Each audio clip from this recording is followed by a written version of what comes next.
Taste the Daily.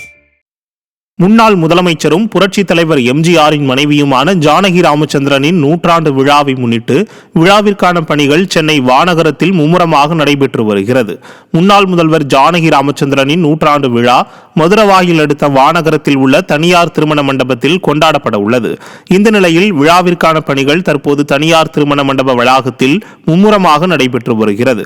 குறிப்பாக புகைப்பட கண்காட்சி கூடம் அமைப்பது, LED திரைகள் அமைப்பது உள்ளிட்ட பணிகள் தீவிரமாக நடைபெற்று வருகிறது.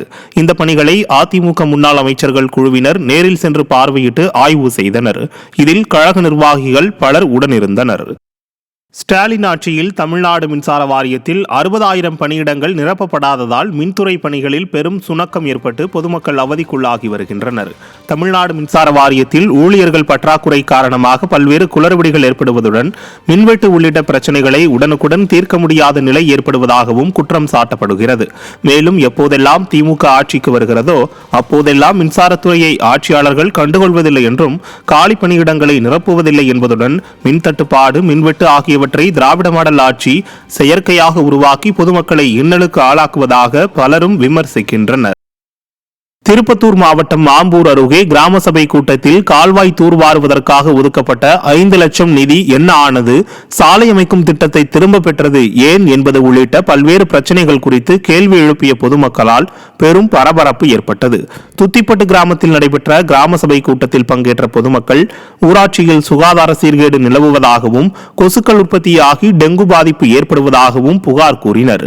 மேலும் 7வது வார்டு உறுப்பினரை தேர்தலுக்கு பிறகு பார்க்க முடியவில்லை என்றும் அவர் இருக்கிறாரா இல்லையா என தெரியவில்லை என்றும் கேள்வி எழுப்பியதுடன் கிராமத்தில் திட்டமிட்டபடி சாலை பணியை நிறைவேற்றாவிட்டால் மறியல் போராட்டத்தில் ஈடுபடுவோம் எனவும் எச்சரிக்கை விடுத்தனர்.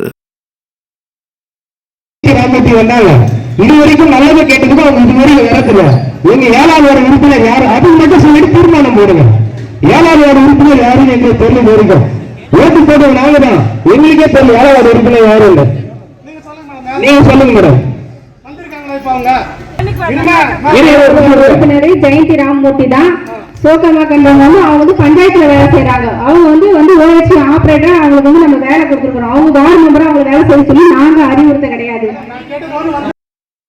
கோவை பேரூர் செட்டிப்பாளையத்தில் நடந்த கிராம சபை கூட்டத்தில் குளிர்சாதன வசதியுடன் கூடிய தனியார் மதுக்கூடத்திற்கு எதிர்ப்பு தெரிவித்து மாவட்ட ஆட்சியரிடம் சிறுவாணி நகர் குடியிருப்போர் நலச்சங்கத்தினர் மற்றும் பொதுமக்கள் எதிர்ப்பு தெரிவித்து மனு அளித்தனர். அப்போது பேசிய பொதுமக்கள், பூண்டி வெள்ளியங்கிரி கோயில், கோவை குற்றாலம் போன்ற பகுதிகளுக்கு செல்லும் முக்கிய பிரதான சாலையாக சிறுவாணி பிரதான சாலை உள்ளதையும் அருகில் குடியிருப்புகள், வணிக நிறுவனங்கள் இருப்பதையும் சுட்டிக்காட்டினர்.